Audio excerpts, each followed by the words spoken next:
Hello students, we are going to see the gyroscopic experiment. So our main aim of this experiment to determine the effect of active gyroscopic couple on a spinning disc and verify the gyroscopic effect.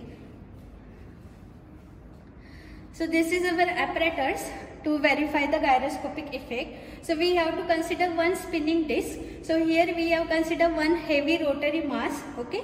So this is our circular disc. So here we have to remember the axis to determine the gyroscopic effect. So in this gyroscopic effect we have to first determine the axis of the gyroscopic effect. So for that what we are going to do, first we have to consider about which axis the heavy rotor mass is rotating. Okay, so first we will consider, suppose this disc is rotating in clockwise direction. So about this axis the disc is rotating. So this axis is called as the spin axis. Second thing is the precession axis. So precession axis means what? The axis about which the spinning axis will start turn. Okay, so here if we consider rotation, so here we will get the spin axis over here. So what we will do? Here we are going to use the weight that we are going to add in this weight pan. So we have 3 weights. So this is 500 gram. Next this one is 1000 gram. Second, and this is 2000 gram. Okay. So in this weight pan we have to add this weight so that we are going to apply the external load on this system. So when we put the weight into this weight pan, then the system will get disturbed, and at that time what happened? Here the axis of spin initial position is like this. So when we add the mass, then it will go in downward direction and the axis of spin will go like this, means second position will get like this. So we have to find out the axis of precession, so that we can find out by considering like this, means we have to consider the axis of spin about which it going to turns. Okay, so when it will spin, when we add the weight in this weight pan, so this axis of spin that will turns about this axis. Okay, so we'll get the moment of the axis of spin like this. So we are going to say this axis, that is our axis of precession. Okay, so remember this thing.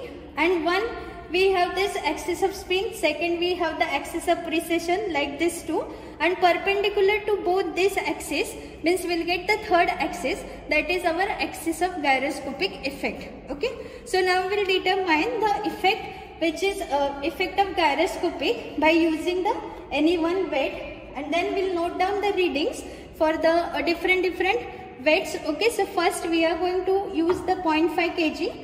Next we are going to use 1 kg, next 1.5 and 2 kg. Okay, so we'll start the experiment now. So here the controlling device is given.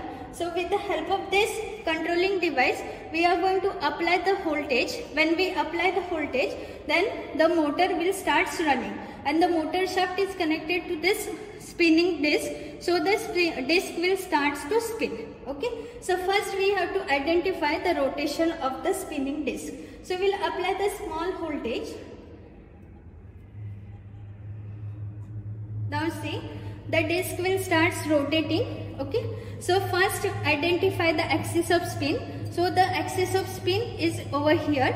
So next, when we find out the gyroscopic effect, so we have to apply the right hand thumb rule. So I will explain you first what is right hand thumb rule. So what we have to do, we have to use the right hand, and in such a way that we have to curl the finger of right hand according to the direction of rotation. So here the disc is rotating in clockwise direction. So we'll use the right hand and we'll curl this finger in clockwise direction. In same direction we have to rotate we have to curl this right hand thumb. Next, this thumb indicates the spin vector.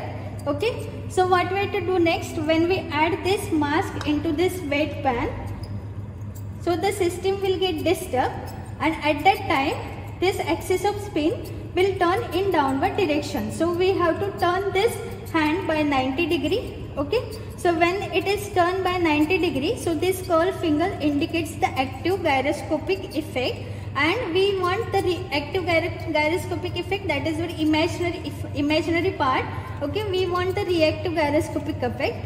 effect, so that is exactly opposite to each. So here we have to rotate this hand by 180 degree. So now this curl finger indicates the effect of the gyroscopic couple. So here these curl fingers are like this, means we are getting when we apply the more voltage, and when the system will get completely disturbed by adding this weight, then by using due to the gyroscopic effect, the system will start rotating and then it will be stabilized for the one position. So we'll see. So as per this rotation of the disc, we are getting the gyroscopic effect, that is acting like this. Okay, means in clockwise direction this whole system starts running. Okay, rotating. So we'll see. So for that we'll apply the more voltage.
So see, this disc having mass 6.02 kg.